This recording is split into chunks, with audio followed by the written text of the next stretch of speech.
तो इसमें रहीम। आज है गैस्ट्रोएंटरोलॉजी का टेस्ट, ठीक है।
सर फर्स्ट वाला एक दफा कीजिएगा एक दफा।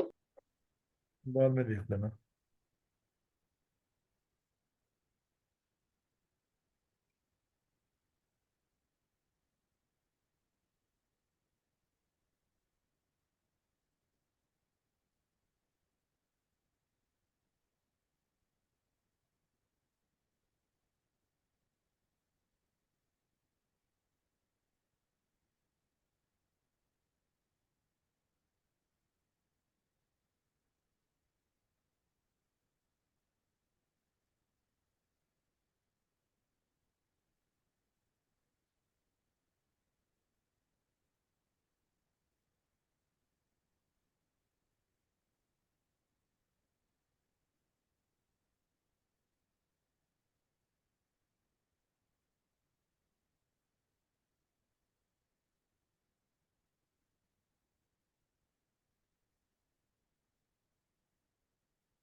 चॉकलेट चॉकलेट खा लो, चॉकलेट है। चलो।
हाँ जी बाबा जी, काफी दफा ना नहीं लगती है काफी।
उससे लास्ट है।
बिस्मिल्लाहिर्रहमानिर्रहीम। अच्छा, गैस्ट्रोएंटेरोलॉजी, अब हम इसकी एक्सप्लेनेशन शुरू करते हैं। तो जो फार्मिंग स्टडी थी, स्टमक सिक्रीट्स हाइड्रोक्लोरिक एसिड। ठीक है, तो सेल्स जो स्टमक के हैं ना, उनके फंक्शंस आप लोगों को याद हो लाजमी तौर पे। ठीक है, तो पाइटल सेल्स जो है वो आपका रिलीज करते हैं एसिड, और साथ ही इसमें इंट्रिंसिक फैक्टर भी रिलीज होता है। ठीक है, पाइटल सेल्स के खिलाफ एंटीबॉडीज बनती हैं, तो जिसकी वजह से पेशेंट को ऑटोइम्यून होती है डिजीज। ठीक है, गैस्ट्राइटिस होता है, क्रोनिक गैस्ट्राइटिस की वजह से पेशेंट को फिर मैक्रोसिटिक एनीमिया हो जाता है, B12 डेफिशिएंसी हो जाती है। डी सेल्स गैस्ट्रिन रिलीज करवाते हैं, गैस्ट्रिन जाके पेट्री सेल्स को स्टिमुलेट करता है। ठीक है, तो ये जो स्टमक के जो सेल्स हैं, इनके फंक्शंस फिजियोलॉजी में दिए हुए हैं, आप लोग इसको करके जाइएगा। What is the primary function of bile salts in digestion. जो बाइल साल्ट्स हैं वो नेसेसरी होते हैं for the emulsification of fat. Fat की एब्जॉर्प्शन के लिए ज़रूरी होता है। इसी वजह से जब किसी पेशेंट को ऑब्स्ट्रक्टिव जॉन्डिस हो जाए, तो क्या होगा, बाइल जो उसकी गट तक नहीं आएगी। बाइल गट तक नहीं आएगी तो फैट सॉल्युबल विटामिन एब्जॉर्ब नहीं होंगे। फैट सॉल्युबल विटामिन कौन कौन से होते हैं? A, D, E और K। ठीक है, इनमें से K सबसे इंपॉर्टेंट है। K आपकी प्रोटीन के लिए ज़रूरी है, D आपकी बोन्स के लिए ज़रूरी है, विटामिन A आपकी विजन के लिए ज़रूरी है। प्रोटीन डाइजेशन जो है सारी आपका पेंक्रियास करवा रहा होता है। कार्बोहाइड्रेट आपकी सारी, आपकी अमाइलेज जो मुंह से शुरू होता है वो करवाता है। विटामिन K की जो सिंथेसिस है ये लिवर से होती है।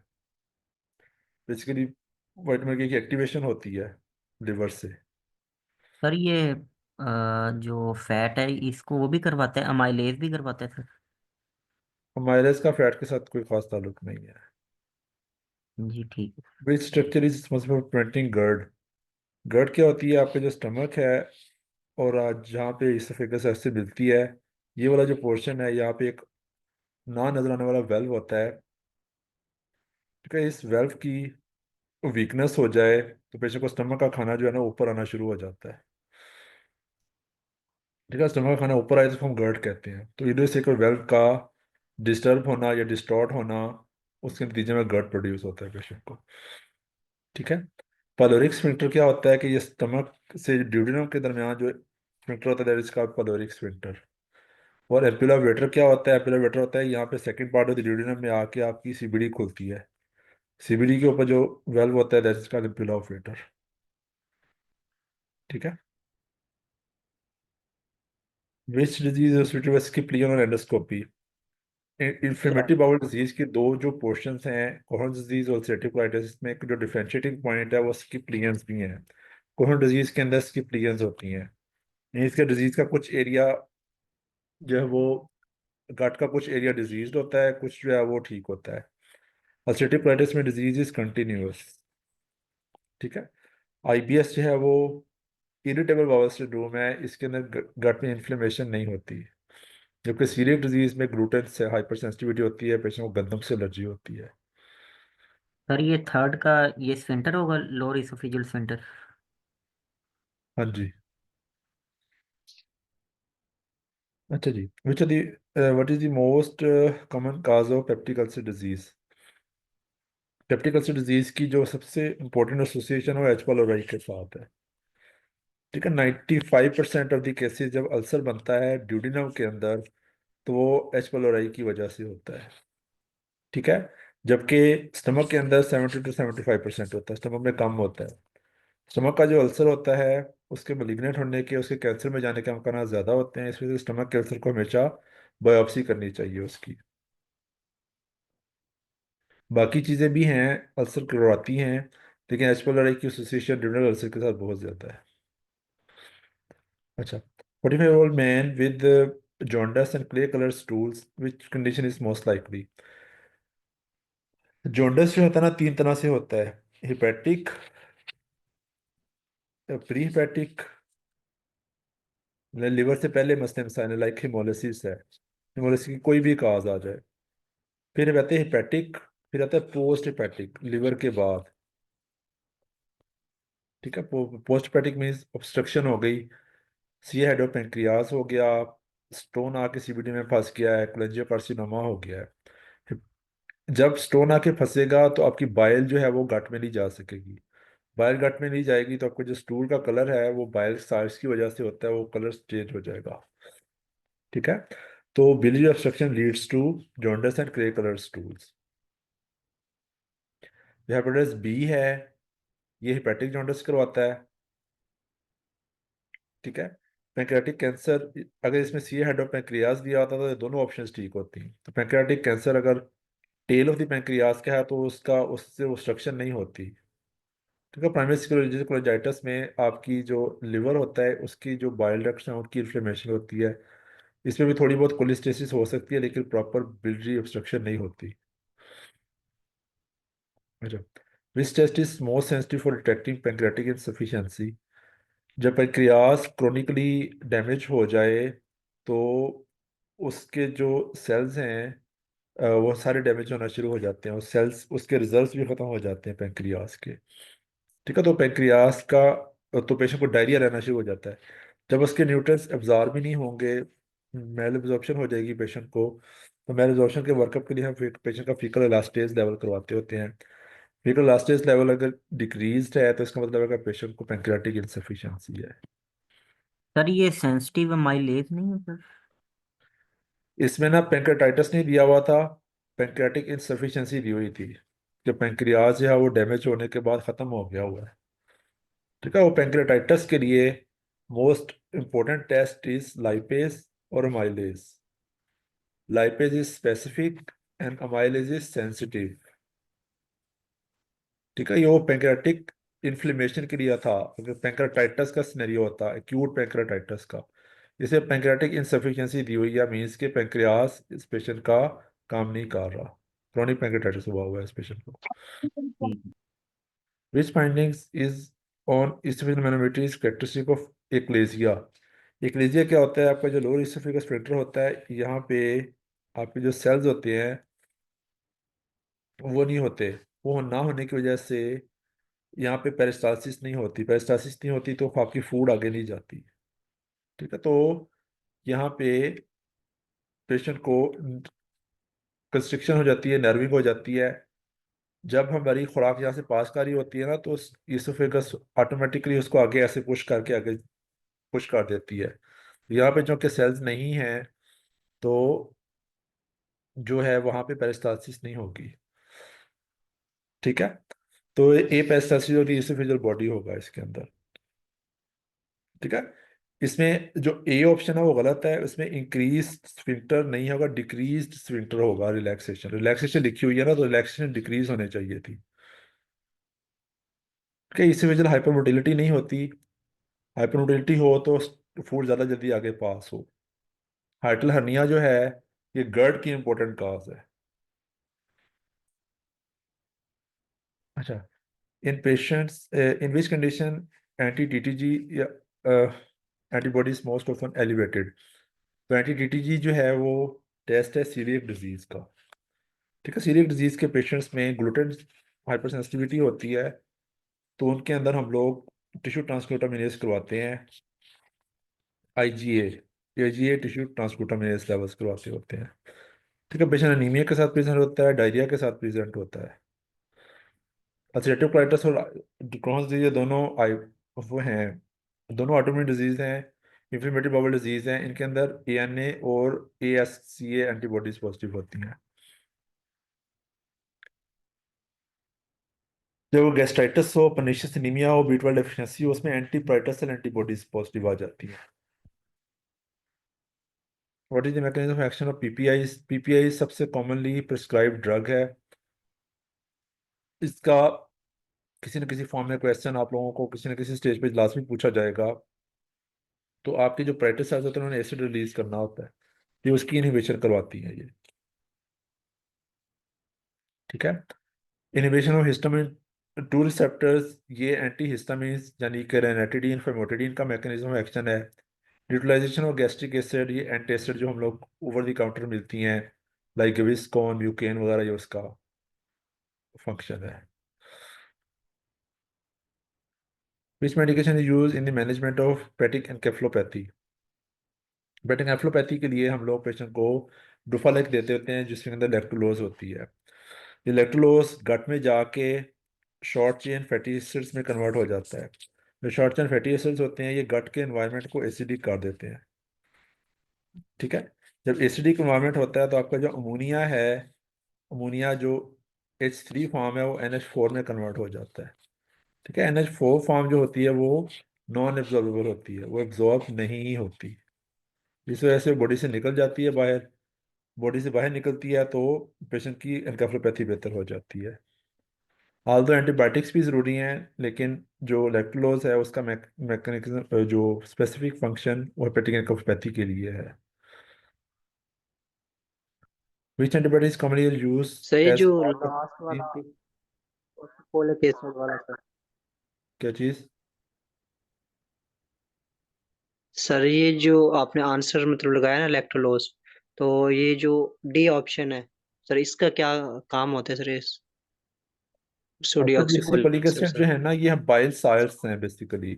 बाइल साल्ट हम बाहर से देते हैं, इसको हम लोग यूज़ करते रहते हैं ऑब्स्ट्रक्टिव जॉन्डिस के अंदर।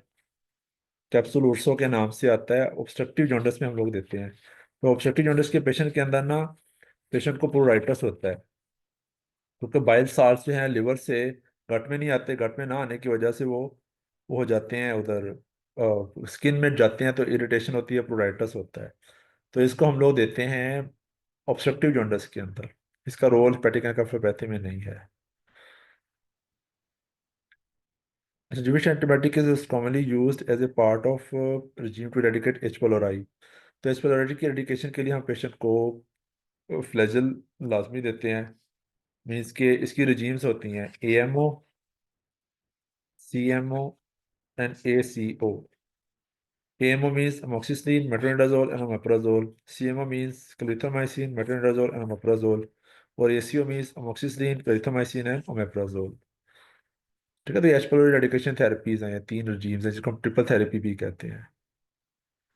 इनमें सिप्रोफॉक्सिन, वैंको और इथोमाइसिन शामिल नहीं है। कुछ रिजीम्स के अंदर सिप्रोफॉक्सिन है, अभी रिसेंट वाली में लिवोफ्लोक्सिसिन भी है, वोनोपेरिजान भी है। अच्छा जी, what is the hallmark histological feature of celiac disease? जैसे आपको पता है सीलिएक डिजीज जो है वो है ग्लूटेन हाइपरसेंसिटिविटी। पेशेंट गंदम नहीं हजम कर सकता, गंदम एब्जॉर्ब नहीं होती, तो उन पेशेंट्स के अंदर विलस एट्रोफी हो जाती है। ठीक है, तो फ्लैटनिंग होती है। अगर आप लोग सर एंडोस्कोपी लेकिन फर्स्ट एड में दिया हैं, हुआ है कि क्रिप्ट हाइपरप्लेजिया भी होता है इसमें। हाँ जी, ये होता है, इसके अंदर ये भी होता है, लेकिन विलस हाइपरट्रोफी इसका मेन क्रिटिकल फीचर है, क्रिटिकल फीचर है। Okay sir, thank you. अच्छा, what is the primary cause of Barrett's oesophagus? जो बेरेट्स है ये बेसिकली क्या चीज़ है? गर्ड की वजह से आपका जो लोअर इसोफेगस है, इसमें जो आपकी एपिथेलियम है उसकी शेप चेंज हो जाती है। वो कुबाइडल से कोलमनर में कन्वर्ट हो जाती है। ठीक है, तो क्रोनिक जो आपका एसिड एसिड है वो स्टमक के लिए है, स्टमक में अल्लाह ताला ने प्रोटेक्टिव मैकेनिज्म रखा हुआ है, जबकि आपकी इसोफेगस के अंदर कोई प्रोटेक्टिव मैकेनिज्म नहीं है। तो यहाँ से जब एसिड बार बार ऊपर आता है, तो ये वाला जो एरिया होता है यहाँ पे, जो एपिथेलियम है वो इसकी शेप चेंज हो जाती है, उसको हम बेरेट्स एसोफेगस कहते हैं। बेरेट्स क्यों ज़रूरी है, उसको ट्रीट करना क्यों ज़रूरी है, कि it can lead to malignancy। ठीक है, तो इस वजह से बेरेट्स किसी पेशेंट को हो तो उसकी बायोप्सी लाजमी लेते हैं, तो उस पेशेंट की फिर बार बार एंडोस्कोपी करके देखते होते हैं कि कहीं ये बेरेट्स जो है वो malignancy में कन्वर्ट तो नहीं हो गया हुआ। ठीक है, अच्छा जी, अल्कोहल से पेशेंट को गैस्ट्राइटिस होता है, बड़ी इंपॉर्टेंट काज है। एस्पिलोराइज से और एनएससी सबको पता है, इससे भी गैस्ट्राइटिस होता है। अच्छा जी, chronic pancreatitis which enzyme is most commonly deficient. Chronic pancreatitis में कौन सा एंजाइम कॉमनली डेफिशिएंट होता है, मीन्स के आहिस्ता आहिस्ता जब पैंक्रियास खत्म हो जाएगा तो लाइपेज जो पहले रेज हो रहा था अब लाइपेज रेज होना बंद हो जाएगा। What is the primary imaging modality for वेरिटिक सस्पेक्टिंग गॉलस्टोन्स। जब किसी पेशेंट को गॉलस्टोन्स हो तो पहला टेस्ट हम लोग उसका अल्ट्रासाउंड पे ही देखते हैं। ठीक है, एमआरआई और ईआरसीपी। एमआरआई बेसिकली एमआरसीपी होता है, जब अल्ट्रासाउंड पे स्टोन्स नजर आए तो फिर बाद में नेक्स्ट स्टेप हम लोग ईआरसीपी या एमआरसीपी करते हैं। अगर वो स्टोन गॉल ब्लैडर से निकल के आपकी आगे उसके अंदर आ गया हो, सीबीडी के अंदर आ गया हो, तो उससे पेशेंट को जॉन्डस होगा। कौन सा जॉन्डस होगा, ऑब्स्ट्रक्टिव जॉन्डस होगा। सर ये 15 वाले का एक दफा देखिएगा सर, इसमें ट्रिप्सिनोजेन नहीं बनेगा सर। नहीं,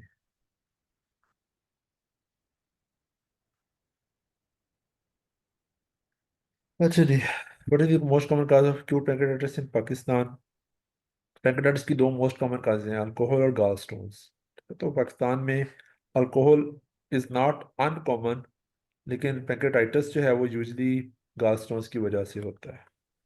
तो पैंक्रेटाइटिस जो है वो पूरी दुनिया में most common causes alcohol and gallstones दोनों इकट्ठी इकट्ठी यहाँ साथ साथ ही चलते हैं। फिर भी यहाँ पे कुछ ना कुछ अल्कोहल जो है ना कम काज है पैंक्रेटाइटिस की बनस्बत गॉल स्टोन्स के। हाइपरटोनिक भी मेडिकेशन इंड्यूस्ड भी पैंक्रेटाइटिस होता है पेशेंट्स को। डायबिटीज मेलिटस की बड़ी मशहूर दवाई है आजकल, सिटाग्लिप्टिन। उससे पैंक्रेटाइटिस के काफ़ी केसेस हमने देखे हैं। अच्छा, which of the following condition is associated with onion skin fibrosis in the bile ducts. तो बायो पीएससी जो है उसके अंदर ऑनियन स्किन अपीयरेंस होती है।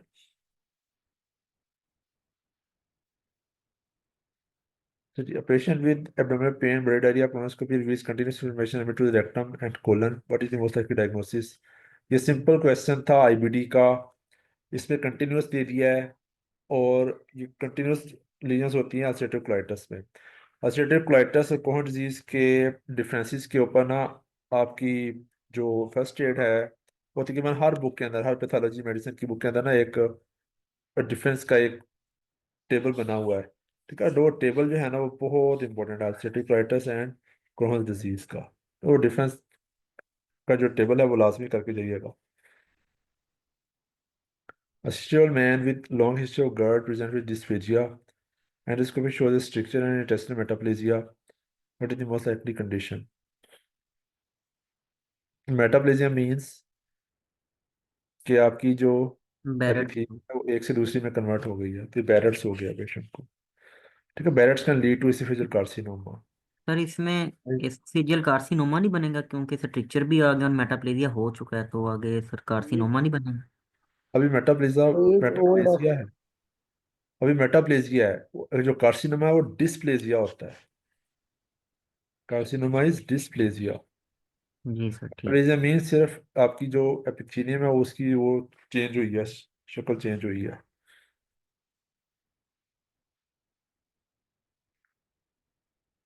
Which vitamin deficiency is most likely to occur after extensive ileal resection? Ileum से B12 में absorb होना था, टर्मिनल आइलियम से, तो B12 आना था इसके अंदर। which which are the finding primarily absorbed in the duodenum. आपकी जो आयरन होती है वो duodenum से absorb हो जाती है. A patient with chronic diarrhea and weight loss test positive for anti-endomycin antibodies. What dietary changes is necessary? And जब किसी पेशेंट में टीटीजी जो है ना वो नेगेटिव हो और स्ट्रॉन्ग सस्पिशन हो सीलियक डिजीज की, उन पेशेंट्स में अंदर हम लोग एंटी एंडोमाइसिन एंटीबॉडीज करवाते होते हैं. ठीक है. सीलियक डिजीज का जो डायग्नोसिस होता है ना वो सिर्फ टीटीजी के बेस पे नहीं होता, हम लोग उस पेशेंट की बायोप्सी भी करते होते हैं. ठीक है. बायोप्सी पे लग रहा है कि यार सीलियक है, अलामत भी ऐसी हैं, तो लेकिन टीटीजी नेगेटिव है. तो बड़ी दफ़ा ऐसे होता है कि पेशेंट आईजीए डेफिशिएंट होता है. आईजीए उनके अंदर टोटल आईजीए डिक्रीज होती है. तो जिन पेशेंट में आईजीए डेफिशिएंट हों उनके अंदर जो टेस्ट पॉजिटिव आता है that is TTG, sorry, anti endomysium antibodies. What is the first line treatment for variceal bleed along with IV fluid in patients with cirrhosis? तो वेरिसिल ब्लीड सिरोसिस की वजह से होती है. Portal hypertension leads to varices. उनकी वजह से patient को हम लोग स्टैंडोस्टैटिन देते हैं जो कि ऑक्ट्रीटाइड के नाम से आता है, और एक्टोटाइड देते हैं जो कि स्टैंडोस्टैटिन के नाम से आता है. ठीक है. लेक्टोलोज डोफालेक है, ये हम लोग एनकेफलोपैथी से बचने के लिए देते हैं. ओमेप्राजोल पीपीआई है, वैंकोमाइसिन एंटीबायोटिक है. सर ये ग्लूटेन फ्री होगा 23 का? हाँ, ग्लूटेन फ्री होगा. हाँ जी. जी sir. In patient with suspected perfect bacteria, which imaging finding is most diagnostic? ये सिंपल क्वेश्चन था, सर्जरी में भी आता है, बहुत common scenario. Air under the diaphragm. ठीक है. तो एयर अंडर द डायफ्राम का एक्सरे जो है आप स्टेप 2 में बहुत कॉमनली पूछा जाता है.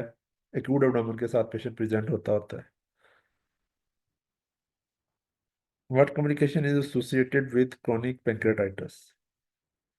क्रॉनिक पैंक्रियाटाइटिस के पेशेंट्स के अंदर डायबिटीज मेलिटस हो जाती है, क्योंकि आपकी पैंक्रियाज जो है उसके अंदर इंसुलिन ने प्रोड्यूस होना होता है. तो इंसुलिन नहीं प्रोड्यूस होती है तो पेशेंट को डायबिटीज मेलिटस हो जाती है.